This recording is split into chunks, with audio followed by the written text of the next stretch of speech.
Another edition of Outside Shots presented by thelines.com. My name is Eli Hershkovich, and going to get to our very special guest here in just a moment. But before we get started, remember to follow The Lines on Twitter at TheLinesUS and give the video a thumbs up, subscribe, and ring that bell to get notifications whenever The Lines releases a new video on any sport. But without further ado, time to introduce to my right virtually Jay Bilas, who played under Coach K at Duke from 1982 to 86 and is now one of the premier prominent college basketball analysts across college basketball in the country over at ESPN. Thanks so much for joining us today, Jay. Thank you for having me. Good to be with you.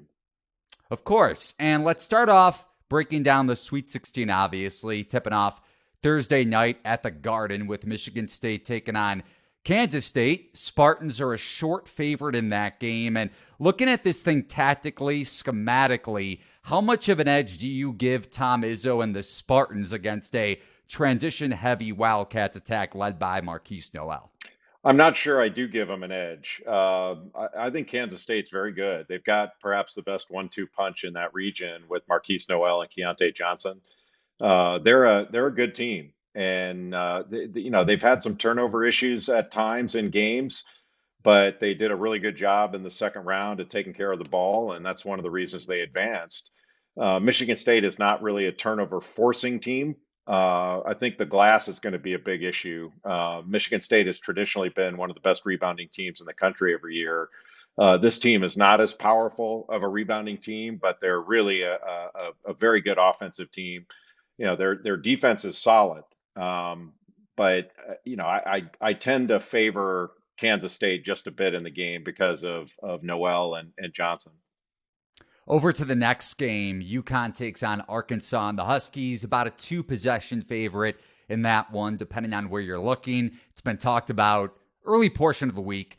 UConn's length, the Huskies with Adama Sanogo and Donovan Clingan, their freshmen off the bench, up against a lengthy Arkansas team, but still susceptible on the glass, especially with their offense at the other end, attacking the basket a ton against a rim protected or having two very elite bigs inside with Sanogo and Clingan, and obviously Andre Jackson as well. But how much of a factor, if at all, do you think the Hogs' pressured defense will be against a semi-turnover prone UConn team? It'll be a big factor. Arkansas is really athletic. They are long, and you give Eric Musselman a week to prepare, and I think they're that much better. I think Musselman and his staff do as good a job as any team I've seen in game preparation and scouting and scheming for the game. Look, I think UConn shoots the ball better. I think they're a more balanced team. They've been a Final Four favorite all year long. I think they dropped in most people's estimation when they went through that 6-game streak at the end of November into December. But in early November, till about the 23rd or 24th of November, they were as good as anybody and looked like the best team. And then at the end of the season, now again, they look like as good as a team as good as anybody. So that's going to be a hard game, but they have the ability to make shots and they can score from every position. Arkansas is really dynamic with Ricky Council IV and Devo Davis. And I would imagine that Devo Davis is going to spend some time on Jordan Hawkins. He's really a big key for their UConn's ability to knock down perimeter shots. But UConn's very, very good. And I think they should be favored in that game. One of the maybe less discussed variables in that game, Nick Smith Jr., a projected lottery pick, projected top 5 pick at this point in the 2023 draft, hasn't done much over the first couple tournament games. We saw Musselman sit him, especially in the last 2 minutes against Illinois. Do you think it's an issue for him or more so mental? Well, he hasn't had any continuity in the season. He's been injured the whole year. So he's been in and out of the lineup. He was away from the team for about a month when he was out in Los Angeles training. I can't remember whether that was February or whatever it was, but it's really hard for any player when they're out to have any sort of continuity throughout the season. And I think it makes it doubly difficult when you're a freshman with no college experience. I don't know. He could some of these guys, and it may even be Nick Smith Jr., where they could flip a switch and he's capable of going off in any given game. but it's hard to imagine you could be as consistent as you want to be without having consistent play throughout the season, consistent availability. And speaking of explosive scores, at least more so reliable, with Gonzaga having the most efficient offense in the country, a little bit more susceptible defensively this year, especially around the rim without Chet Holmgren up against arguably the best defense in college basketball with UCLA, even without Jalen Clark. So which side of the ball do you give an edge to in that one in the West region? I think you give a little bit of an edge to Gonzaga because they score so easily and they can score from so many different positions. But UCLA has the ability to win games at different tempos. They can win an up tempo game and they can slow the game down. They had some slugfest games against Arizona where they were able to take a great transition team and then the game against McHale, they kept that game in the 50s, which frankly shocked me. I did that game and I was shocked that who could imagine those two teams would score in the 50s. But that's what they're going to have to do with Gonzaga is keep them from getting easy baskets. But the hardest challenge, I think, for UCLA is going to be Drew Timme. It doesn't matter who they put on him. He's got the ability to go off for 25 or 30, and he's going to be a challenge. He's just so skilled and has such a great feel for the game that you put Adem Bona on him. Bona's more athletic and can block shots and protect the rim, but he can get put in the popcorn machine a little bit by Timme, and Timmy's played against a lot of guys that are way more athletic and longer, and he seems to be able to adjust. So that's going to be the biggest matchup of the game to me.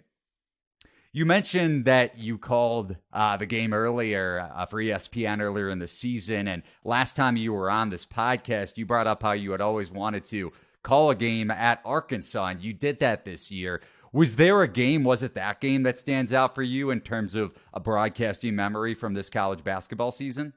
There were so many of them. It's hard to pick out individual moments, but yeah, that was fun. I mean, I enjoyed Fayetteville, and Bud Walton Arena was awesome, and I really enjoy that team. They're a different team now than they were in Maui.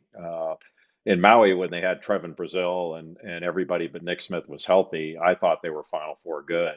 They're not the same team without Brazil, and how could you be? But I think it's remarkable they've reached this point with a chance to go further. They've had some ups and downs throughout the year, but for a young team to show that kind of resilience is really pretty impressive.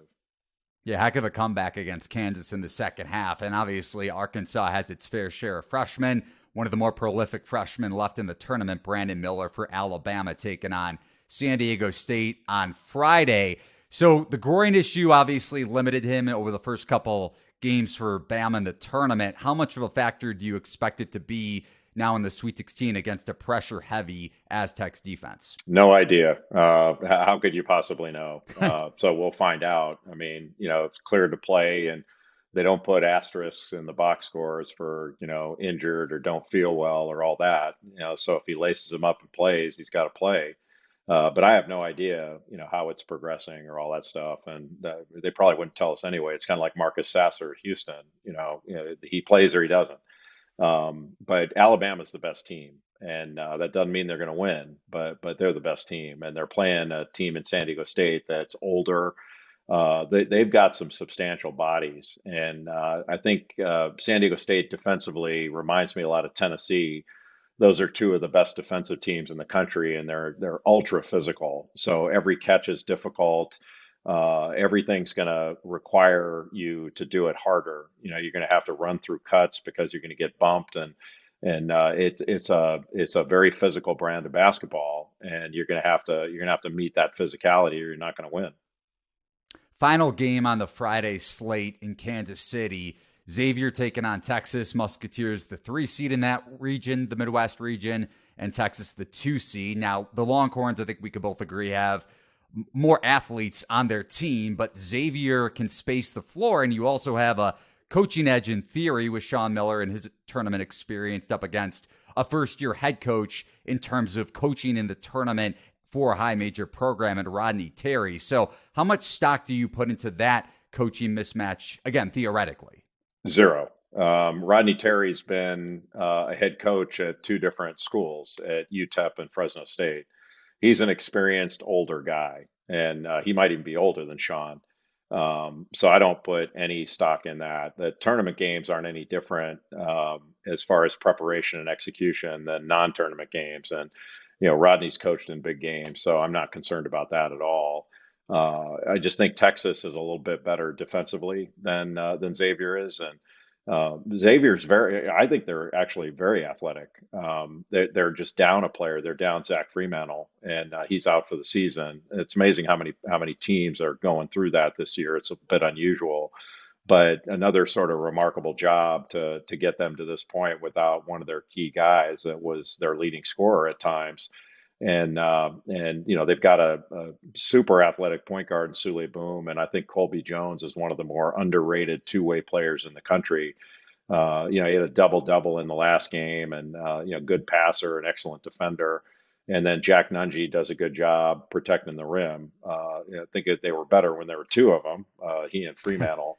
But they're going to play against a team in Texas that Texas has. Dylan Dessou now is playing. He's back to looking like he did when he was at Vanderbilt before he got injured.